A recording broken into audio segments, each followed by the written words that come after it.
Agora você ouve uma palavra de vida com o pastor Érico Rodolfo Bussinger.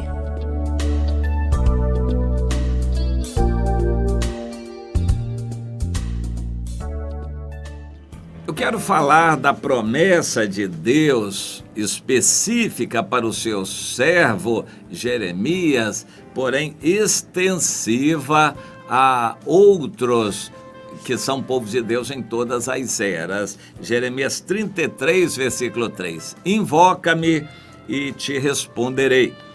Anunciar-te-ei coisas grandes e ocultas que não sabes. Invoca-me e responder-te-ei. Anunciar-te-ei coisas grandes e firmes ou grandes e ocultas que não sabes. Bom, todo mundo gosta de receber boas notícias. O cristão vive pela fé. A situação atual pode ser difícil, mas o cristão vive pela fé. O seu corpo pode estar cansado, envelhecido, machucado, adoentado, mas você não vive por isso, você vive pela fé. Você pode estar desempregado hoje, sem dinheiro, amargando o aperto financeiro, mas você está pela fé, crendo no amanhã e fazendo a obra de Deus. Quando a gente crê, a gente vive pela fé, a gente não fica parado, a gente trabalha. Vamos procurar analisar esta situação ou contexto em que aquilo se deu. O Jeremias 33 vem evidentemente depois de todos os 32 capítulos anteriores, na maioria dos quais a palavra de Deus era duríssima para Israel. O Reino do Norte já tinha se acabado, a profecia se cumpriu, a ira de Deus veio sobre eles e a Assíria devorou por completo o povo de Israel e destruiu totalmente Samaria, e o restante que sobrou foi levado para o exílio, espalhado, e nunca mais se teve notícia daquela gente. Mas em Judá o país definhava, a situação econômica piorava, a violência aumentava, as pessoas se afastavam de Deus, os sacerdotes viviam em pecado, os profetas não tinham coragem de falar a verdade e acabavam se vendendo por dinheiro. E o Jeremias foi levantado por Deus para dizer palavras duríssimas. Por mais de 30 anos, ele exerceu o seu ministério dizendo coisas duras que Deus destruiria. E praticamente a cidade de Jerusalém, nessa altura, já estava cercada pelos exércitos da Babilônia. Todas as demais cidades de Judá já tinham sido também destruídas, tomadas pela Babilônia, e agora faltava somente a capital Jerusalém, que já estava cercada, e o Jeremias então foi levantado por Deus para falar palavras boas. Claro que as pessoas estranharam. Jeremias, você sempre anuncia destruição, agora você vai anunciar uma restauração, tempos maravilhosos, coisas maravilhosas que Deus vai fazer. Realmente, as coisas maravilhosas que Deus estava anunciando, coisas grandes e ocultas que ele estava revelando, era exatamente a restauração que haveria depois.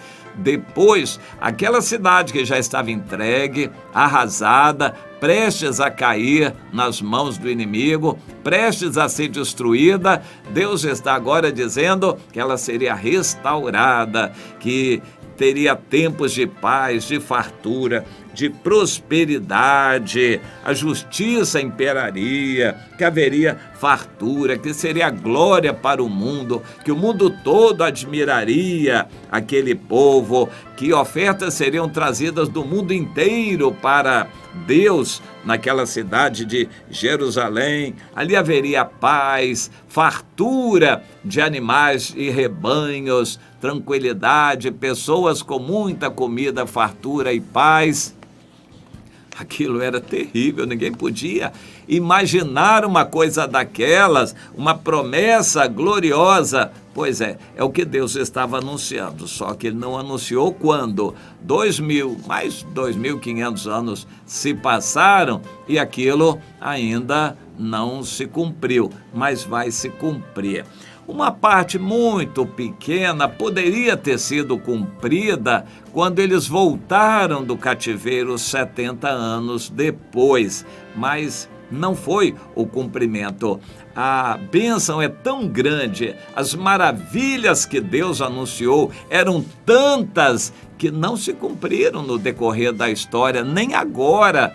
O povo de Israel está voltando para sua pátria, se enriquecendo, desenvolvendo tecnologia, vivendo em paz. Israel tem guerra com vizinhos, mas dentro do país eles vivem um clima maravilhoso de paz em nossos dias. Mas não é definitivo, vem a grande tribulação, tudo aquilo vai se acabar, Israel e Jerusalém serão arrasadas pelo anticristo e só depois da vinda de Jesus, e Jesus só vem quando Israel se converter, os restantes que se converterem vão entrar no milênio com Jesus. E então, aí sim, virá esta restauração prometida.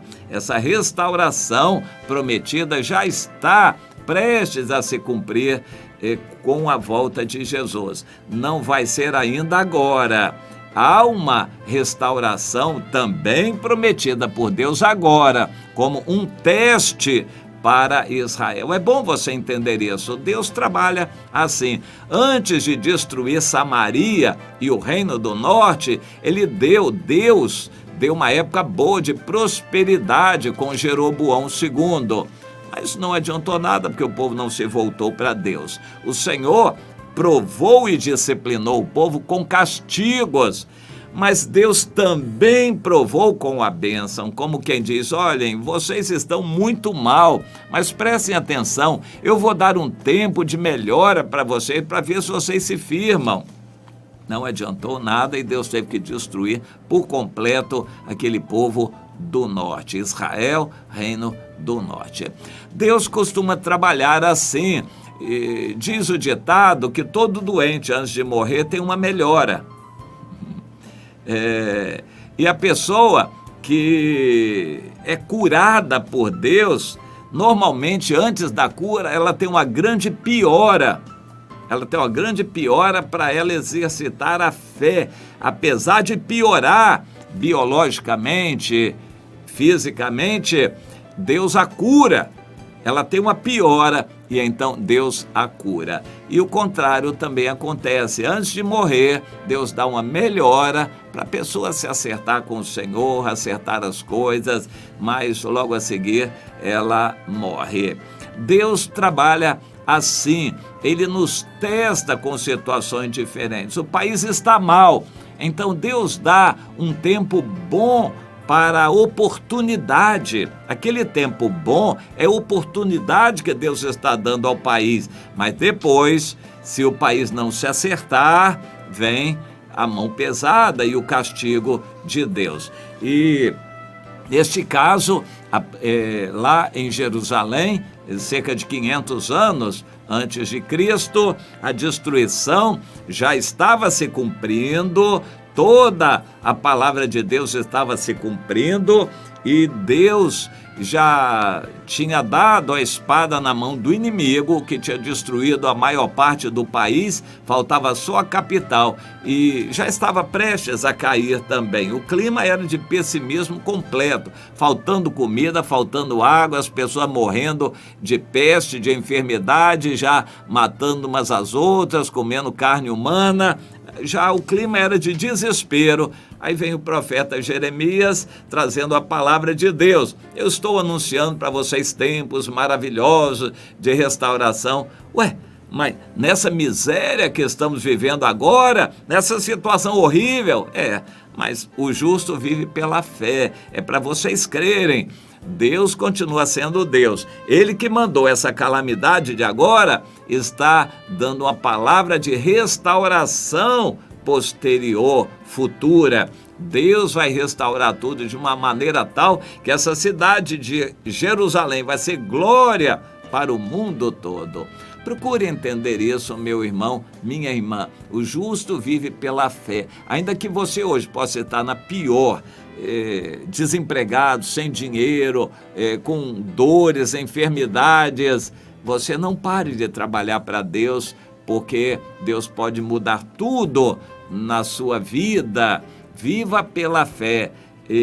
O mundo vai de mal a pior. Não pare de trabalhar para Jesus, porque o futuro vem. O futuro é glorioso para quem é do Senhor. Nem olhos viram, nem ouvidos ouviram, nem jamais penetrou em coração humano o que Deus tem preparado para aqueles que o amam. Viva pela fé hoje. Aproveite a oportunidade. Seu corpo está dolorido, cansado, machucado, sem dinheiro, desempregado. Trabalhe para Jesus hoje. Viva pela fé. Fale de Jesus, ore pelos outros, ajude os irmãos, visite os irmãos, não se recolha dentro de casa, não fique nas redes sociais só vendo notícias negativas e chorando. Meu irmão, saia para obedecer a ordem do Ide de Jesus. Faça a obra de Deus, por pior que seja a sua situação, faça a obra de Deus hoje, não perca tempo. O futuro é glorioso para quem está no Senhor.